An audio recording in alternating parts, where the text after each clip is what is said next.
May pawaras labot Kapampangan. Salamat kayo ng katamang malagong videographer. Kaya pasawag kung kunan tayo ng katamang kaduandalan aduang pulot walong tagalugan video.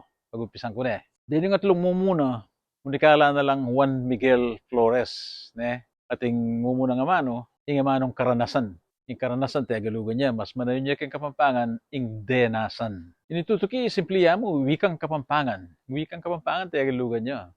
Mas manayon niya kang Kapampangan, ing amanong Kapampangan o kaya amanong sisuan. Ining tutuki, ing amanong importansya. Ing amanong importansya, ba't siya kang Kastila?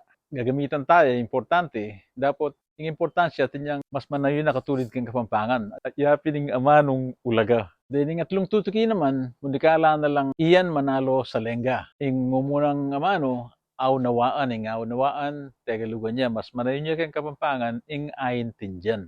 Ining kalima kaano-ano memang kaano-ano anak ano ing kaano-ano tagalugan niya mas manayon niya kang Kapampangan ing nanubalang ne may nanubalang. Ining kanam ing amanong pagkatao tagalugan niya naman mas manayon niya kang Kapampangan ing pangatao. Then ing duang tawli kundi kala na nomang Ron Somar ating mumunang munikala ng run, inga manong maghain o kaya maghain, kaya galugan niya. Mas manayin niyo kayong Kapampangan, ing mapag o kaya manapag. Ating taulindili, inga manong magkunyari o magkunwari. Magkunwari, kaya galugan niya yan. Mas manayin niyo kayong Kapampangan, ing magsangkan-sangkan. Ito na mo, aluin na, patse Kapampangan tamo, di pa nga Kapampangan tamo.